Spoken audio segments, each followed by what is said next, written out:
Tonight we journey deeper into the mushroom kingdom to receive guidance on how to create structures of freedom. The message arriving through the mycelial web is clear. Protect and reclaim the inner child. Your inner child is the key to freedom. Everything you loved as a child, your dreams, curiosities, and play, still carry the blueprint of your soul's purpose. When society tries to shame, punish, or domesticate that child through school systems, religious dogma, or political war, it disrupts the architecture of freedom. If your childhood was painful, move gently. Call on a therapist, guide, or trusted friend if needed. But know you have the power to travel back, witness, and rescue your inner child. This will rewrite your blueprint, rewrite the architecture of who you are. When you witness your past pain, you may cry. Those tears are not weakness. They are the white cleansing clouds from our last reading. They wash away the tarnish, clearing space for renewal. Tears as white clouds. After witnessing, you step in as protector and nurturer. Whether as mother, father, or fierce guardian, you become what your inner child most needed. The mushrooms emphasize the mothering archetype, someone who holds, nourishes, heals, and whispers lullabies until the demons fall asleep. Facing the demons. Sometimes the inner child imagines revenge. Sometimes you laugh at the monsters, chase them off with an evil grin, or soothe them into sleep. However your child chooses to reclaim safety, stand beside them.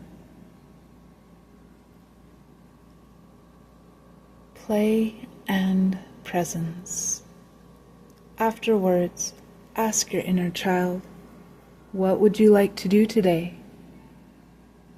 Draw a picture, watch a scary movie, feed the ducks at the pond. Treat yourself as you would treat a beloved child. No criticism, no dismissal, only wonder and encouragement. If your child chooses to draw a picture, you wouldn't, of course, you wouldn't criticize your drawing. Treat yourself as you would treat that beloved child, with encouragement. Let yourself know how beautiful and creative the drawing is. If you're watching a scary movie, do what your inner child would do. Would you snuggle in a blanket, eat popcorn, drink a soda? You wouldn't tell yourself that you are lazy and that you're drinking something that is unhealthy and fattening. You would be happy and thrilled. You might take a peek around the house like your inner child would and let your imagination run wild. Maybe take a flashlight with you to the bathroom. If you were at the pond feeding the ducks, you wouldn't tell yourself that you are wasting time. You would be delighted in the mud and the sunshine, and even the chaos of a honking goose chasing you. Mycelium mirrors. Like the trees in the forest, you are part of a living network. Nature. You are nature. The mycelium broadcasts your emotions and thoughts and returns reflections. Heal your child and the entire forest of your life changes. How it interacts with you changes. You are no longer a sick and wounded tree. So medicine no longer needs to be delivered to you. Now you are a healthy tree. and you are being given added protections to keep you in a state of health. What you focus on determines what penetrates your world. Soccer fans live in the World Cup. Others don't even notice. Politics, drama, fairies, fears. What you see is what you can touch, and what can touch you. Focus on your child's freedom, and you invite heaven.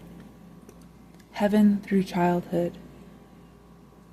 The great paradox: though we are all co-creators, you alone are responsible for your freedom. Healing your inner child awakens your dreams and purposes.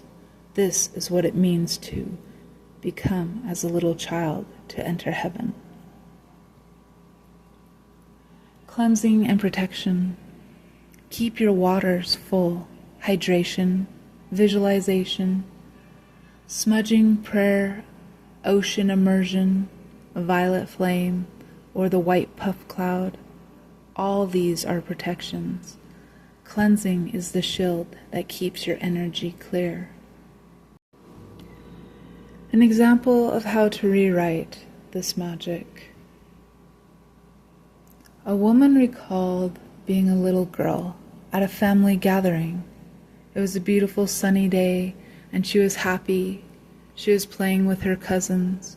She felt heroic. She felt imaginative. And then her aunt declared in front of her that she was the ugly one, meaning that her sister was the beautiful one. And in defense of herself, the little girl told her aunt that her aunt was the ugly one. And for this, she was told that she was being mean, and she was locked away in her room until she could learn to be nice. And the little girl, who was maybe 4 or 5 years old, sat crying in her room and trying to rip the freckles off her face. She screamed that she hated being ugly and that she wished a dark hole would open up in the floor in front of her. And she felt somewhere in her that she had the magic to make this hole become a reality, and that she could fall into this hole and die and never have to be mean or ugly again. And now the woman who had remembered this knew the memory wasn't something she thought of often, but witnessing it, she could see how it had distorted her blueprint and her architecture, and how, even though she didn't always feel this way about herself, other people would reflect to her that she was ugly or mean.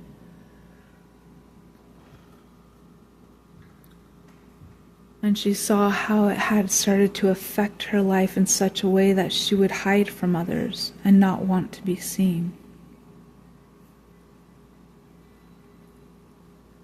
In essence, she was literally creating this black hole for her to disappear into.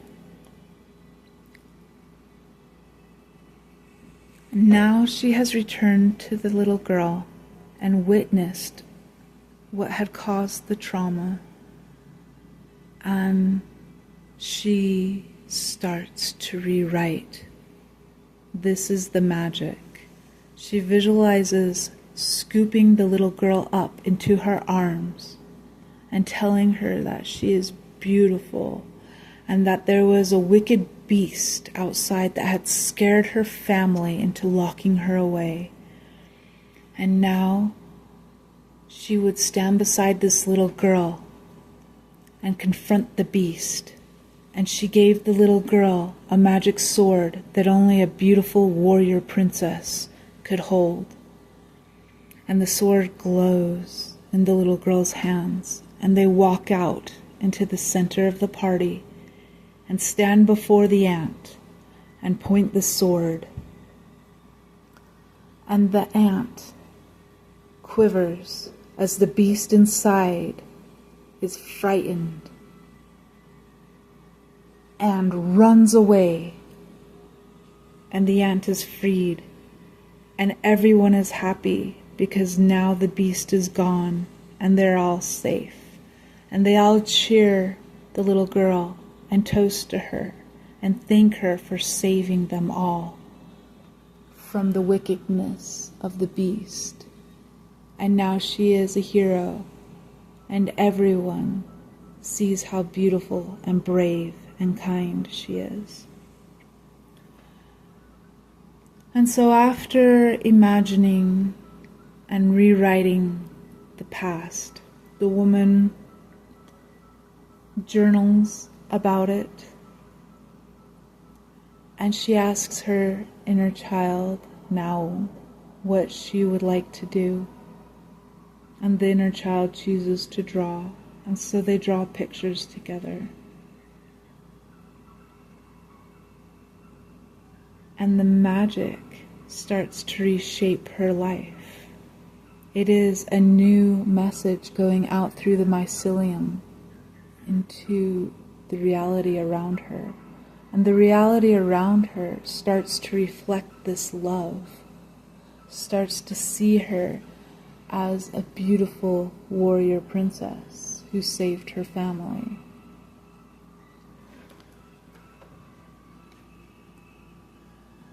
This rewritten story healed the wound, rewrote her blueprint, and allowed joy to return. So the mushrooms are saying, love your inner child and compost the past into the new soil. The more you love yourself, the more radiant and attractive you become. And who doesn't love being attractive? This is magnetism, and you draw to yourself mirrors of the love you give within. You're loving yourself, and now the reality around you is loving you back. This is how you rebuild your inner architecture and step into sovereign freedom. The mushrooms and I love you, and thank you for joining us here at Werewolves Shapeshifter Tarot.